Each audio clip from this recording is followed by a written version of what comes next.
Welcome to the bonus episode of Season 2 of A World in Tension. So as promised, we're going to talk about our great challenge we went on, which was the Grand Canyon rim to rim to rim. If you're not familiar with that, basically there's a north and south rim of the Grand Canyon. It's roughly 22 miles plus across, and the challenge was to go from the south side to the north side and then return all within a day's time, so under 24 hours. And the reason why we want to talk about it is because there's you can watch a lot of YouTubes or whatever about this topic, and they'll tell you a few things. How should I train? What should I eat? What does the trail look like? But we want to, in the theme of this show, talk about the tensions involved. What did we experience throughout that? So today, obviously, we have Rob with us, but we also have a good friend of ours, Jason Blair, to come join us to be the guest today. There was 11 of us who took this quest together, and Jason was one of them. So Jason, welcome to the episode, and tell us a little bit about yourself. Hey, thanks, Neil. Thanks, Rob, for having me on. I've actually been really excited. I've listened to all the episodes from A World in Tension over the past 2 seasons, and so it's exciting to sit here with you. But I've been friends with you guys for going on 10 years now. That's crazy. It is to think back about a decade with you guys. And so I was trying to think. I think we've been doing challenges like this, not necessarily rim to rim to rim, but something similar, probably over the past 5 or 6 years that we've been doing these things together.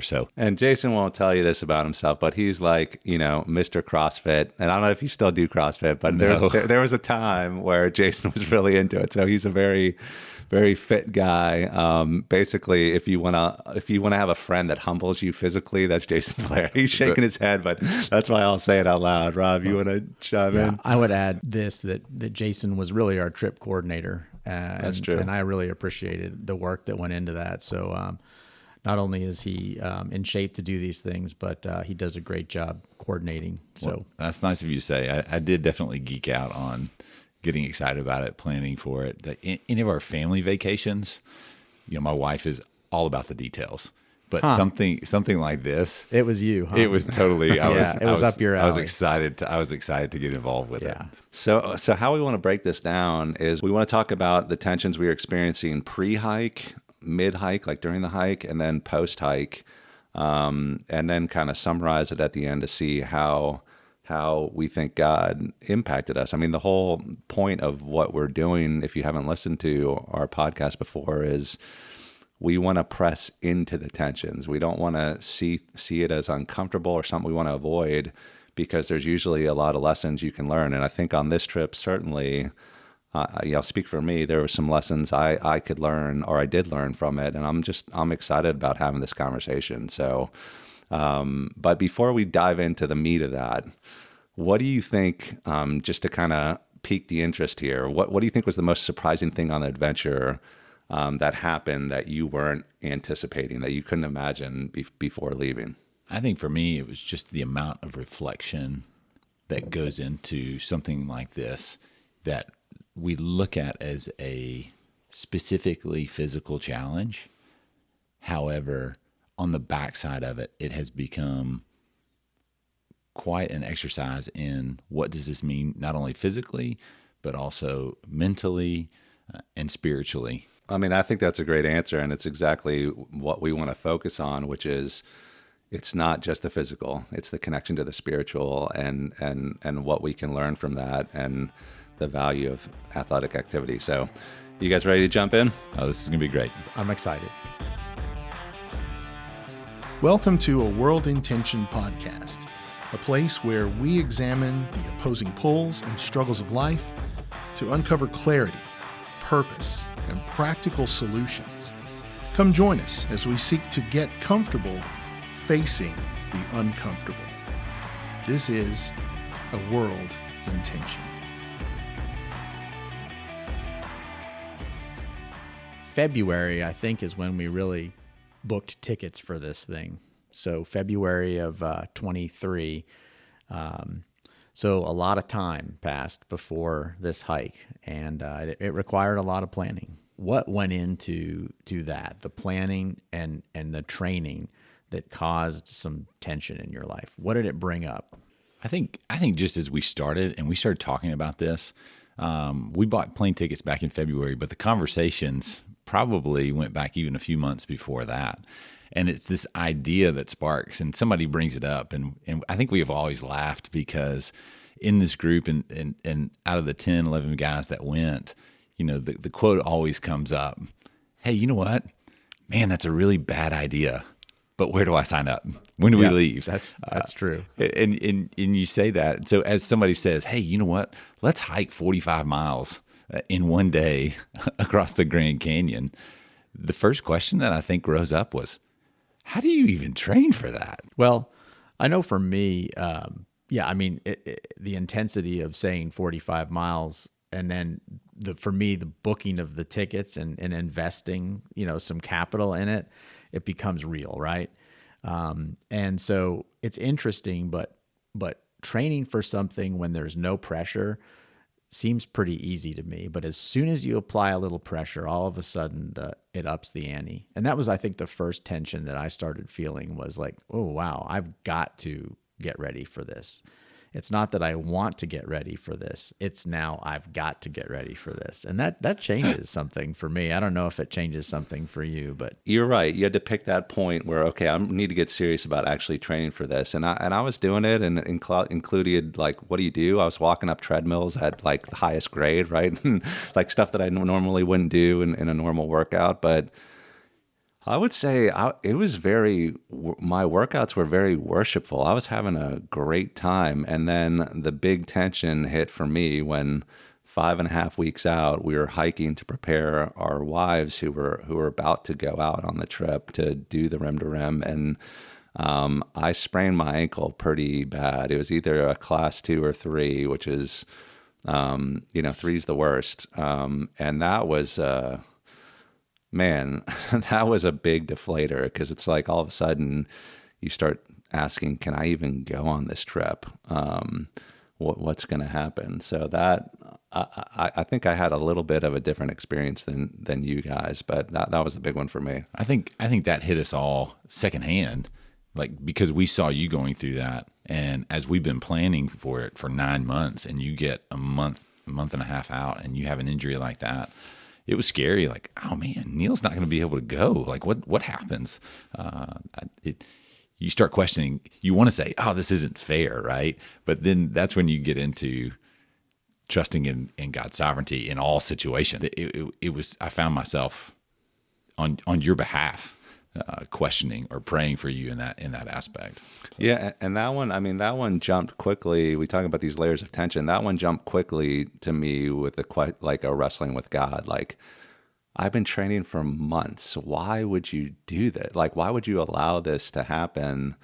And it was interesting as kind of progressions of surrender. Like, I surrendered.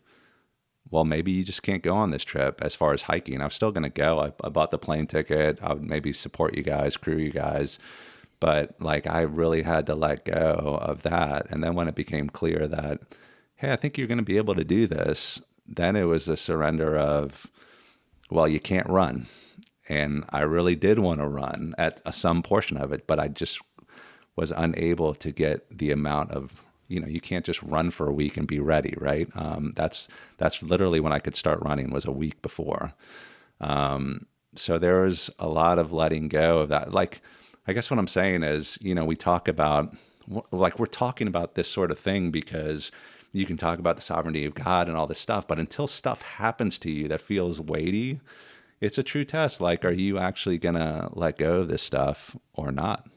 But even as you say that, though, I have to think back, and that's not the first time you've wrestled with that question. I mean, in this context of, hey, am I going to be able to go? But in, hey, God's in control, and sometimes things happen that I don't like.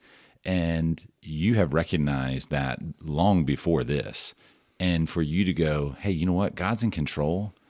God is wise, but he's also good, right? And so when these things happen, because you knew those things beforehand, even though it was hard to surrender that, you at least had the ability and the framework, the mental framework and the spiritual framework to say, man, I really don't like this, God, but if that's your will, I'm going to be okay with it. Did you guys ever feel the tension of time leading up to it? Because I started to feel that as we got closer to the 2 trips. I think for context, it would be important to say that our wives did a similar trip a month before we did, and they had to train. And so in my family, we were trying to find time for 2 people to train, adequately for their various challenges. And we started to feel that just because we were taking away from parenting and different things to get in long runs or hikes. Did you guys feel any of that? Or I mean, I did. And for me, it was, I'm feeling it's taking away not so much time with family and kids, but time away from sleep. Because that was, in an effort to try to make sure that I wasn't stealing away from the family, but still I wanted to get my training in. Something's got to give, right? And for me, it ended up being sleep. So I found myself waking up a lot at 5 a.m. to try to go get some long run in.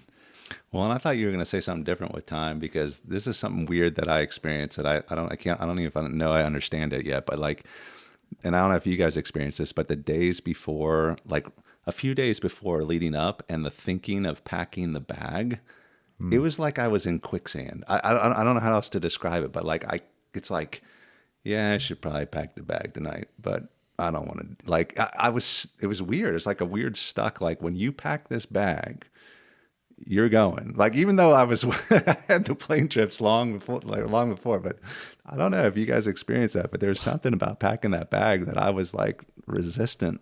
Well, there's a funny story about that for me, because that was a challenge as well. And I overcame the challenge and got the bag all packed up.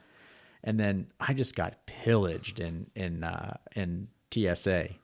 Like, they pulled me aside and they just ripped my bag apart. Everything. I had put the food bag at the bottom, and for them to get to it, they took everything out of my pack. So I ended up having to repack the thing anyway. You were so nice and organized, ready to go. I was ready to hit the ground, and they just pillaged it. So all right, well, let's move to the hike itself. And I know at least when we were going there, catching the plane, like there's some jitters going on, but like, we get there, we take the pictures beforehand of the canyon, and we're looking at the trail and like what it's going to go through. But then all of a sudden it's, what do we wake up 2:30 in the morning? 2:30? Yeah, it was about 2:30. And the goal was to get out on the trail at 4 a.m. So all of a sudden it's 4 a.m.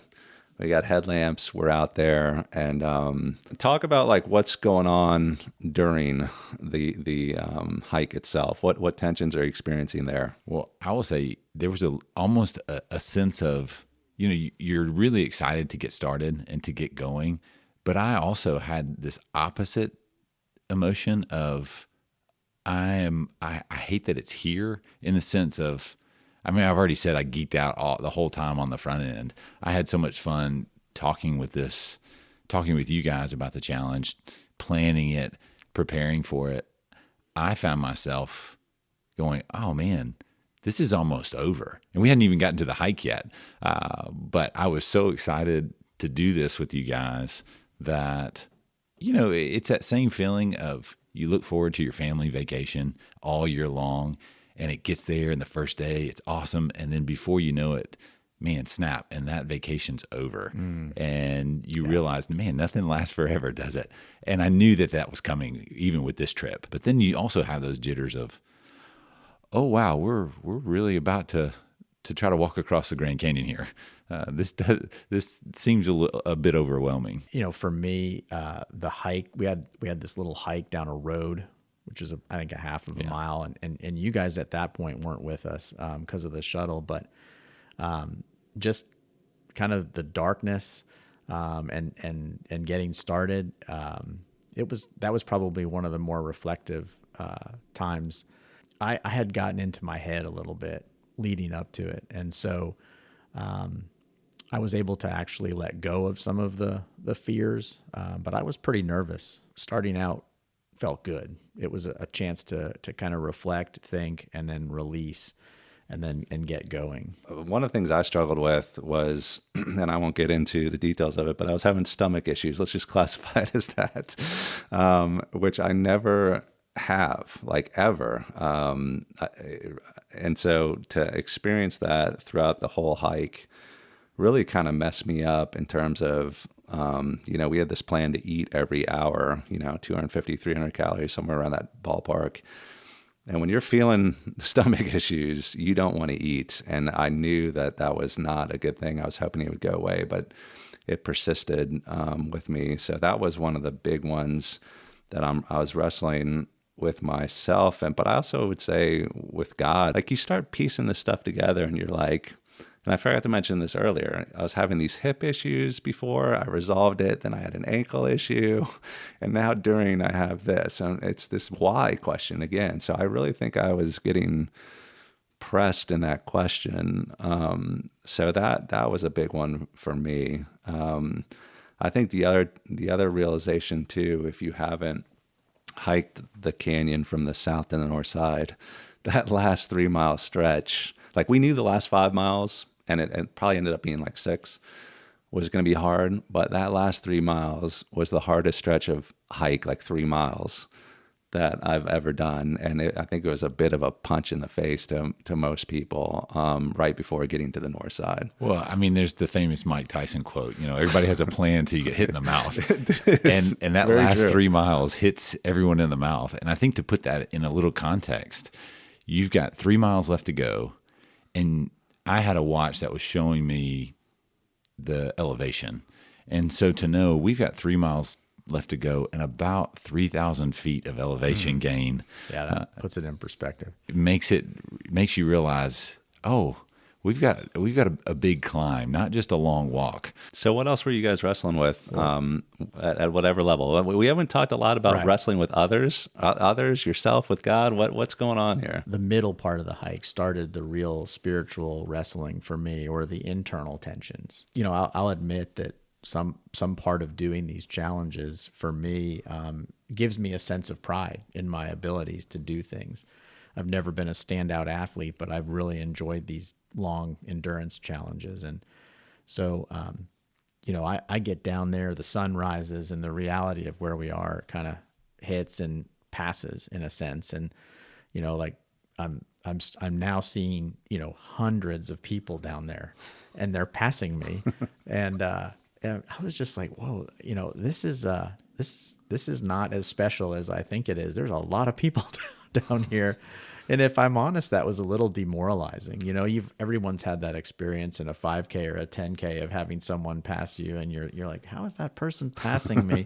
How's the 85-year-old grandma just how did they running just right blow past me? And that was kind of my heads up experience down there, and then that really kind of started some dark lines of questioning for me about what I was actually doing. And was I putting too much identity into this? And that stuck with me, and it was still with me as I marched up those last 3 miles with that sun beating down and my quad starting to lock up. So. Well, as we've reflected over this, though, I think we've all kind of asked that question: why are we doing this? It seems. I think a lot of people asked us that even beforehand. Like, that seems crazy. And even during the training, I found myself asking, like, what is it? What is it that I'm doing? What am I trying to get out of this? Am I going through some kind of midlife crisis? I'm, almost 42 years old. I've got 4 kids. What am I trying to prove? Is this just some kind of form of pride, or is it, hey, gratefulness that I get to go do this? Jason, you helped me in reflection on this, and you may not remember this, but I actually think I misidentified. We talk about these layers of tension. So we talk about the internal tension, and then going deeper to the spiritual internal tension. So you've got the natural and the spiritual, and I thought I was experiencing a spiritual internal tension. Because it had God in it, in a sense. But I was hearing, those last couple of miles, I was hearing a voice that I was attributing to God say, you have to have the courage to stop. because you could get hurt or stuck or get into a bad place. And then I also heard this voice saying, you need to have the courage to keep going. And I attributed both of those voices to God.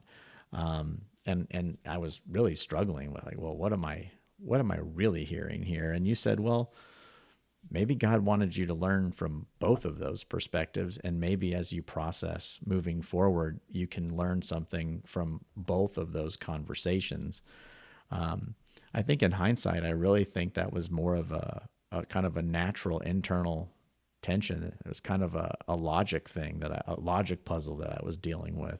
I mean, that's actually an interesting thing, because this, if I'm being honest, the second anyone says anything about God was telling me this, it makes me nervous to hear that. And so like when you have contradictory comments too, I think what you're saying is an important point, that some of the wrestling is our own. Yes. And that really so look, God gave us minds to think, but I think if we don't come back and align that to principles of Scripture, and sometimes I don't like, I think there's probably lessons to learn on both sides, like Jason was saying. Yeah. But so you're kind of getting to letting the cat out of the bag here a little bit, which is, so when we got up to the north side, Rob and I, we tapped out, and others. Jason and others went on, but there was a moment up there where it was like, people were telling me we need to go, and I wasn't ready to go, and it's a real moment, something you couldn't have planned in advance, and I don't fault them, right? Like I'm not pointing the finger at them, but if I was in their shoes, I would want to go too, because you're looking at the clock, you're like, I got to go. I just wasn't ready, so it was kind of an interesting. I had kind of two things going on too, which was, I'm not ready right now. Just go, right? But then the other part of me was like, I kind of wish someone got in my face and said, Neil, get your stuff together. Like you're going down that hill, and stop being scared about being trapped down there and not getting out. And I think that's a part I didn't resolve as I reflected, is that before going to that trip, I needed to remove the fear of, you're not going to get trapped, right? Like, now, if something happened, right? If I sprained my ankle really bad, that would be stupid to continue on. But that hadn't happened. I still had legs. I was still ready to go, but I think I let fear overcome me. So I kind of had two opposing things going on with others, if you will. I think I have a question then that brings to mind for Jason. So, we both were processing some pretty intense questions up there. If in fact you were processing any of those questions on the North Rim, what was it that really just helped you turn around and go down? On that aspect, I was still feeling okay, right, at the North Rim, and so I had a little extra time waiting on two of the guys that I was hiking with to come up. So I had a little extra rest and time to get food. Mm-hmm. My internal processing and the struggle and the tension, I think, was on the opposite side of how much do I push? Because I think part of this and going and doing anything with a group is you have to realize that it's not all just about you, right? And it's not just about your goals and what you want to do. So whether you're pushing and saying, hey, I want to go faster, you have to be thinking about the people that are with you that aren't wanting to go faster. And just like you said, there's other people that are wanting to go faster and you're not wanting to hold them back either. And so I was wrestling with that. It's how much do I keep pushing? Because this isn't just my trip, right? This isn't just what I want to do.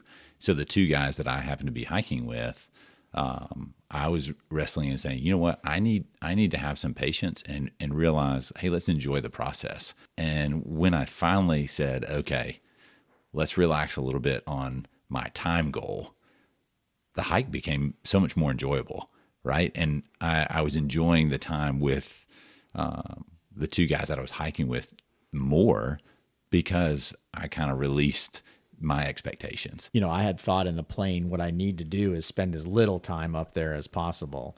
And I think in hindsight, I should have grabbed what I needed and turned around and gone down 2 miles and taken my break down there. I think that's actually very smart. We were talking about that right before we got up there. Well, the thing is I needed to find some Imodium too. That was my other problem. Like, and I found some from some random lady.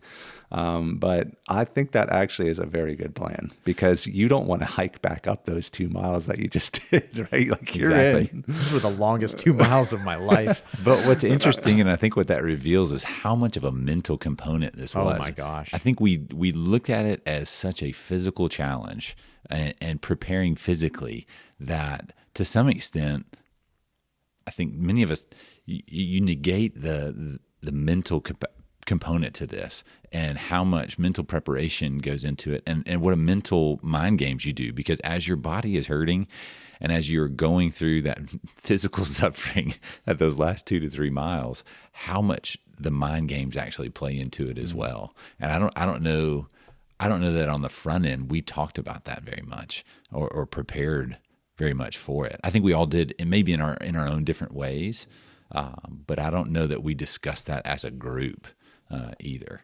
That when I made that decision on the north side, I felt actually good about it. I felt like, hey, it's, like what you were saying, Rob, like this feels smart. I'm getting myself in a potentially dangerous situation. You don't want to get, like you and I were convinced we could hike back down, but it was the coming back up in the night that was concerning. So I really felt kind of okay about the situation. I remember Catherine texting me a few times, like, everything okay? And then I got annoyed with her asking me if I was okay. I'm like, I'm fine. Like, what do you, but I think she knew where maybe that was going to go. Whereas it really hit me the next day. So this is after the hike, right? It just really hit me. And especially, I think the biggest realization was I woke up and my legs felt fine. That was almost like the starting moment. Like, you had legs, man. Like, why did you not do this? You just, like, you caved mentally. And I think the biggest, when I was thinking about it, is like the biggest disappointment is that I lacked a degree of mental fortitude needed, and I let fear win. And let me say something too, just kind of like in the ending of the hike. So Rob and I came and like met the guys when they finished. And that was huge because at that point, after walking, 45 plus miles in the dark for the last probably 7 to 10 miles, I mean, you're ready to be done, and you're just thinking, where is the top? I just need to be there. And when we heard you guys screaming for us and yelling, and it was such an encouragement, and it's welcome. I like almost to the extent that I was so tired there, I wanted to get emotional, and I thought I need to hug these guys right now, just because it meant that much as we were that tired and feeling beaten up. So to have you guys willing to come back out and meet us there was huge. You're feeling two emotions. Like one emotion, you're like, man, why didn't I like grit it out, right? Like, why didn't I toughen up? And then another emotion is like, you really are happy for these people, right? Mm-hmm. Like, these are your friends, like, you're happy they're finishing. So you're trying to balance both of those and not be like a Debbie Downer, and also really be happy for them. So that there, you got that going on. It was just, it was a lot more tension. Like when I was telling you guys, hey, let's think about tension before this trip. This is not what I was counting on. Let's just say it that way. But that's what I got. That was a pretty neat moment, though, seeing you guys come up in the dark, just watching your headlamps kind of wind around, and then see the joy on your face that you were finished. It was pretty special. Yeah. It bothered me when I realized that the people who came up, they all suffered, right? It was hard for everybody. And I was like, oh, I mean, no one got stuck. And then the stories of the people, you guys were telling stories of people that just like bodies on the side of the trail, throwing up, falling out, crying. Bodies. You make it sound like this massacre. Like, yeah. Well, but it was, it was kind of funny. Like there was this one lady on a rock, and there was this one guy barfing, and there's just all this, and I'm thinking, well, but there's no news stories this morning of anyone dying in the canyon, and I didn't hear any helicopters. So all these people who were down there suffering and struggling, they all made it up. Chris talked about how it's just good to struggle with other guys, and there's value in that. There's value in all of that. But I think also reflecting on what did you really learn. This isn't just physical, right? And also it isn't just mental. There's a spiritual component to. I think what's unique about this is that there was a big cost paid in terms of investment of money, investment of time. It had substance, it had weight. What were your biggest deep reflections on the whole trip? Well, I think what was really interesting, so the next night as we're sitting around dinner and we're having conversations about the hike and how we're processing it and what we're thinking in regards, it's really easy, as you guys were talking about, hey, I didn't complete the task that I set out to do, and what am I learning from that? But one of the things that we said is even in whether it be in failure or success, we have to be asking, what can I learn from this? How can I grow from this? I keep asking myself, and I go back to, why am I doing these things? Why am I pushing myself like this? What is it? Is it just pride within me that wants to say, hey, I did something cool, or I did something that not a lot of people have done? Is that really what's striving me on? And if I'm honest, and do I want to admit that? There's probably a big part of that. And so, I was reflecting, and I like to exercise, and I like to do these challenges, and I like to work out. I find it fun, right? Like there's just a component that I just enjoy about it. And so there's a lot of times that I have to remind myself of 1 Timothy 4. So in verse 8, he says, rather train yourself for godliness, for while bodily training is of some value, godliness is of value in every way, as it holds promise for the present life and also for the life to come. So I have to remind myself, like, hey, it's not wrong for us to do these things, like to have fun, to enjoy it, but that shouldn't be where my hope lies. And as a few weeks ago, I was reading in Lamentations, and he's even saying, the Lord is my portion, therefore I put my hope in him. As I'm wrestling with the tension of, hey, this was fun and I'm enjoying this, is this where my hope is? And is this where I am finding my true value? I mean, it's questions of identity, right? I mean, like, if you lost your job today and you couldn't work in your field of study that you've invested X amount of years, how would you feel about you, right? Like, these are the sort of questions. You don't have to go on this challenge, but like to experience that. But that's what it was, questions of identity and worth. If I since I didn't finish this, am I now less of a man? It sounds ridiculous to say out loud, but it's a very real feeling. Questions of identity really started to, I started to wrestle with. Rob, what was going on with you? Like, what were your big questions? Or it was all about identity. I mean, when I was asking those questions, I mentioned about, gosh, is this really that big of a deal? There's so many people down here, maybe I have got too much wrapped up in this challenge. It went automatically to identity. And I was remembering a conversation I'd had a couple of years previous with a pastor who, I was sharing with him that, my identity is often wrapped in these, hiking, camping, outdoor life challenges. I just love it. But, it was striking that it wasn't in Christ. Like I couldn't naturally say, a lot of my identity is wrapped up in who I am in him. But again, if we didn't do these things, would we have that reminder? I mean, how often am I thinking about my identity?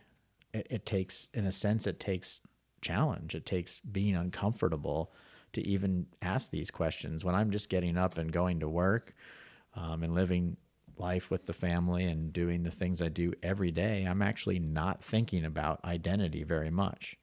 So it's this idea that tension brings us to the point where we can see tangible ways, like you mentioned, of identity problems, I do have an identity problem in a sense. I am misidentifying. We've been doing a lot of reflecting, but then ultimately it's not about you. Like God is refining us, he's sanctifying us so that we will actually be redemptive in this world, right? That we will be his agents of redemption to do something. So what would you want to kind of go back out of the reflection to say, to share with others? A lot of times we can wrestle with these things by ourselves, but to wrestle with these things together is so much more impactful, because there are times where I'll say something to myself and it sounds, oh, okay.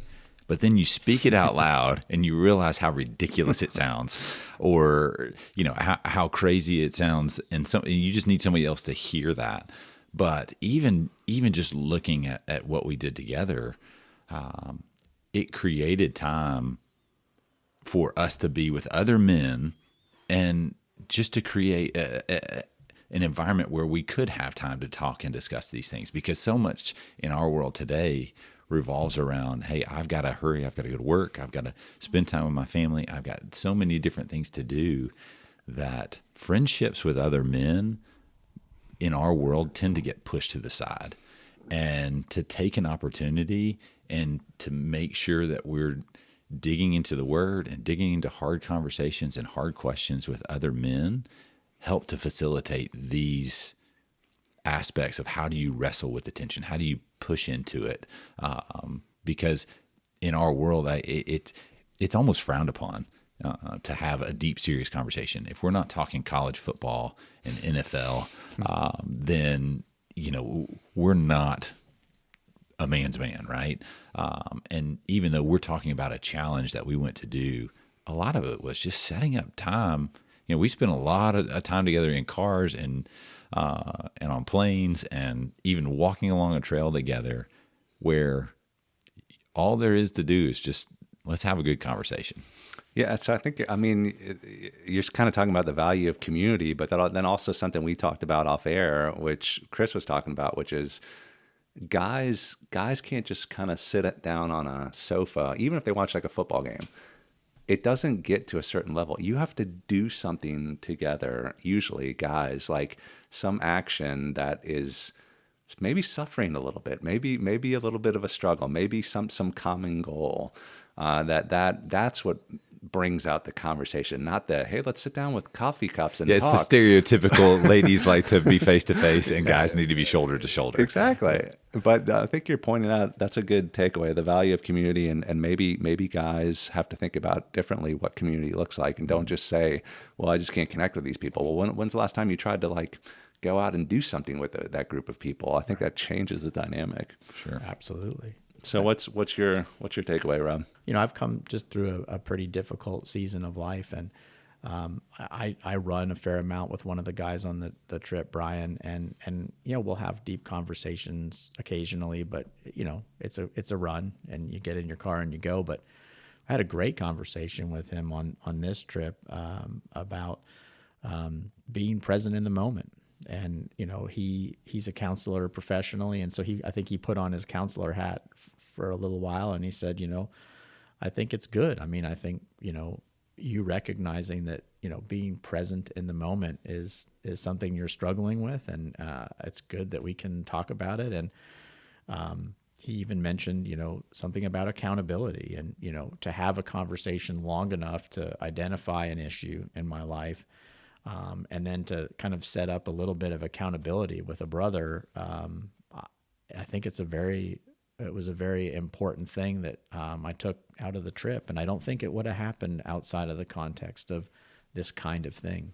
So what do you mean by like more present in the moment? I think I've escaped from difficult things into kind of the new American drug of entertainment and phone scrolling. And I was telling him that, one of the ways I've dealt with pain in my life is to just disappear into my phone, and I was finding on the trip, as I watched guys around me start to kind of interact, that I was not being present in the moment there. And then I realized I hadn't been present in a lot of moments at home. And so to be able to acknowledge that and kind of have a 20 or 30 minute conversation with him on the plane was incredibly helpful for me to see that that was one of my coping mechanisms through a challenging season of my life. And I'm trying to be more intentional about breaking away from that.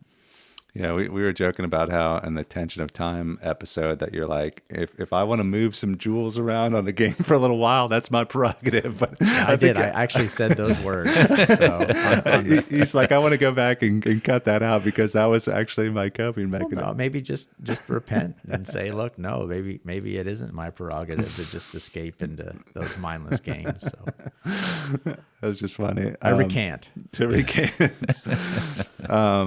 I think if I boil it down, and I feel it's hard to boil it down, but I actually think it's about failure itself. If you go to set out a task and you don't accomplish it, it's a fail, right? If you do accomplish it, it's a pass.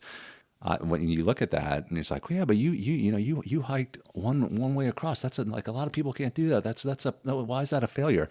And it's like, it's not a failure if that was your goal, right? I think it's just whatever. If my goal was 5 miles and I didn't do it, that's a failure. But here's my point: it's not about pass or fail. It's about pressing into the word, like, you failed a task. You didn't become a failure. Right. And I think that's the part that people feel uncomfortable with pressing into. And I really, if I'm being honest, I was wrestling with, you're a failure of a man. You're a failure of whatever, of an athlete. You're a failure of and I think it's kind of like what we're doing on this podcast, press into an uncomfortable tension. See what you learn and grow in strength by letting God, like surrendering to God, talking about it, saying that this is not where my worth is found. I think until you are honest with it and can put it on the table and talk about it, you're kind of weak. It's just God's economy is kind of interesting that way. We think we're strong by like guarding ourselves up, but he wants us to be vulnerable because then we really find our strength in him. It's like a paradox, right? How God works is unique or different than the world's way. So that was my big takeaway. It's finding that tension and where's your identity. I think we continue to all three in different ways come back to that, whether it's that pass fail or, hey, it's what people think of me because I can do these things, or whatever it may be. It's that identity crisis that comes up that this revealed. In some ways, we didn't want to see that, and we like to think that our identity is correct, and my identity is completely in Christ, and as spiritually that's true, but is that practically how it's being lived out? I think we've really had a lot of reflective moments on here. I mean, I think everybody's kind of had a chance to kind of say their piece on each of these things. It's been kind of neat to hear it all synthesized, from planning to actual hiking to sort of the reflective back end. So I agree. This was great. Thanks for inviting me on to have the conversation with you guys. Yeah. Thanks for joining us. Thanks for joining us. And thanks for the other, 7 guys that joined us on this hike. We really appreciate you guys and the experience we took together. So thank you guys, and thank you for listening to another episode of A World in Tension, and stay tuned for season 3 coming soon.